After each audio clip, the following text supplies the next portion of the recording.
you doing? Justin here. Today we are checking out the Boss Waza-Air Headphone amp. I want to point out right at the start that these headphones were given to me for free by Boss, but I'm not being paid to make this video. Interestingly, they offered me these headphones right back when they were first released, and I didn't really get it. I was like, well, I've got amplifiers, I've got headphones, what do I need my amplifier in my headphones for? And I did a workshop last year, and Boss kindly gave me a couple of these sets to give away as prizes for participants in the workshop. But actually it was really hard to give them away because nearly everyone in the class, but more than half the class, had a pair already and were massive fans of them. So I was like, okay, loads of my students are really into it. There must be something going on here. So I got in contact with Boss and asked if they'd send me a pair to check out. And actually, I'm really impressed. I'm actually using them in real life for like jamming on my sofa or whatever. There's a lot more good things about them that I would never have thought about. And that's kind of going to be the point of the video, because most guitar players, I guess, already have an amp, and probably most of them have headphones already. The coolest thing about these headphones, at least for me, is the convenience. They sound great, and the gyro thing's really cool. We'll talk about all of that stuff a little bit more later on. But the fact that it's wireless, like, you just have this transmitter and you're going to plug it into your guitar. It's pretty small. Put your headphones on, turn them on, and that's it. It works. The idea of, if I'm, having a play on my sofa or playing outside in the garden, whatever, the idea of having an amplifier and then plugging your guitar into the amplifier and then from the amplifier to the headphones and having all of those cables is actually a little bit of a flaff. The convenience factor for this, having the sound of the guitar in the headphones, already being able to control it with the app, is really, really cool for travel. Like, if you don't want to have to lug around an amplifier and you've just got a guitar, these will fit in your guitar case. That's it. It's all you need. It really is much bigger kind of convenience factor than I would have anticipated. The gyroscope feature of the headphones is actually a lot cooler than I thought it was going to be. The basic idea being that it can tell when your head is moving. So once you've got the headphones on, you can position an amplifier behind you or in front of you or anywhere on that spectrum. And as you turn your head, the sound still seems to be coming from that same place.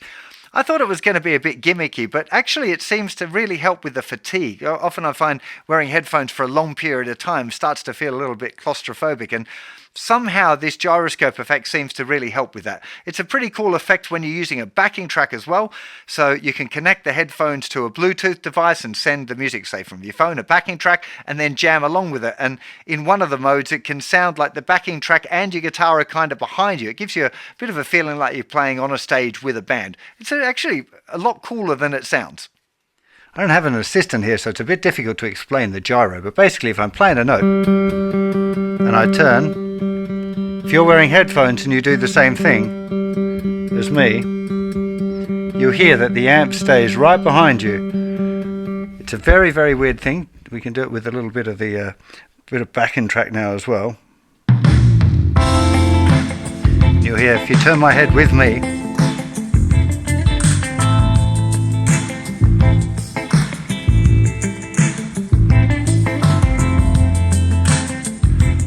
obviously me moving my head doesn't make any difference, it's just this thing. But you need to move your head in at the same rate in order to get the effect correctly. But it works, it's cool.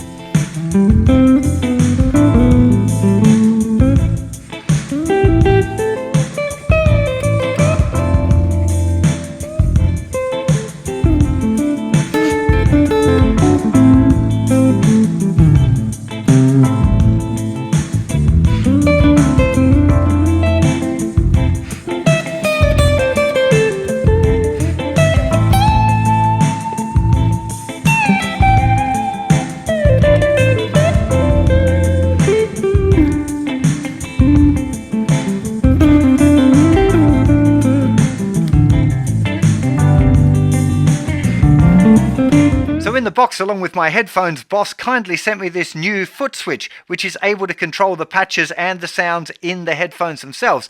You can change patches on the headphones using the little buttons on the side, but then of course you have to stop playing to do that if you're jamming along with a backing track and you want to move from a clean sound to a dirty sound. The foot switch is really cool. You can also add additional effects and stuff like toggle on an extra gain or a delay using the foot switch. So it's a really cool little addition. Being able to stream the Bluetooth audio into the headphones while I'm also using the amp sounds is a really cool feature. It's even got volume controls for both things, so you can adjust the volume of your guitar and the volume of the backing track independently. That was really, really useful for getting a great blend, either with a backing track or if I'm playing along with an original recording.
Gyro ambient thing is a really cool feature as well. It is something that seems to help with the fatigue. I have practiced for I think an hour and a half with these things in one sitting, and I didn't feel the kind of usual headphone fatigue that I got. So that's definitely a feature that I wasn't expecting to be as cool as it was.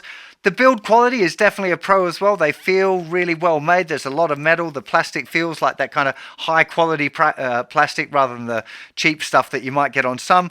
The removable headphone pad is a really useful thing for being able to clean them as well. I'm assuming I can get replacements if they wear out. They can, of course, be used as regular kind of Bluetooth headphones as well.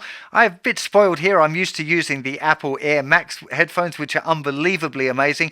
I don't feel they're as good as those, but they definitely hold their own. They're half of the price of those headphones, and of course, they've got all of the cool amp sim stuff in them as well. A cool thing that I hadn't even thought about using a headphone amp is not hearing the string noise. Now, if you're playing with a regular amplifier at a very low volume, it's very likely that the sound of your strings acoustically in the room is going to be as loud as the sound that you've got. When you're using a headphone, all of that sound is completely gone, and you get a much more kind of realistic sound of a high volume, or playing in the studio where you'd normally be using headphones with your amp in another room anyway. So yeah, not having the string noise going on, the kind of the brittleness of that really adds to the tonal experience. So while my experience with these headphones is overwhelmingly positive, there are some cons I feel I should mention. The most obvious one is that they're quite expensive. You could definitely buy a decent amplifier for the price of these headphones. If you need to be heard, if you need an amplifier, then there's not going to be a substitute for that. If you're playing mostly on your own or you travel a lot, then these headphones as an amplifier are going to be a serious contender. I did find the initial update and setting up of that a little bit fiddly. It's something that maybe could be improved a little bit. I also noticed that it wasn't using USB-C, which I know seems to be becoming the standard, so I was a bit disappointed to find that they were still using an old USB connection. There's a built-in tuner. I don't think the tuner's very good. I found it a little bit clumsy to use. I didn't feel like it got my guitar really well in tune. I guess it would work in a pinch, but probably using a clip-on tuner on your guitar is going to be better than trying to use the tuner in here. I also of felt for the money that it could have had a case. They're kind of an expensive thing, so getting thrown around the bag was like, I ended up using a shoe bag to put them in, which kind of works okay, I guess, relatively easy to use, but I felt for the money they could have done with some sort of protection. I really hope you've enjoyed this little review and demo of the Boss Waza-Air headphones. I really do think they're a pretty incredible bit of kit. Obviously, I've recorded this in a couple of different sessions. I had a few technical issues the first time I tried to record the headphones. And in the interim, I found myself using them a few times on the sofa, and I'm definitely going to be including them when I'm traveling now with electric guitar, just as a great little hotel room thing, and definitely something that you might want to consider if you're coming on one of my workshops, or any other guitar workshop for that matter. Really, really great to be able to have a decent guitar tone in one ear and have one ear off listening to the instruction for whatever it is that you're doing. Big thank you to Andertons for letting me use their backing tracks for this little demo. Actually, I have JustinGuitar Jam's backing tracks as well, but they weren't on Spotify, and I couldn't get my computer to connect to the headphones, and it was a bit of a palaver, so I've ended up using their backing tracks, which are great. Pete and the team over there do an awesome job of making those backing tracks, so do go and check them out. Have yourself a fantastic day, and I'll see you for more lessons very soon. Take care. Bye-bye.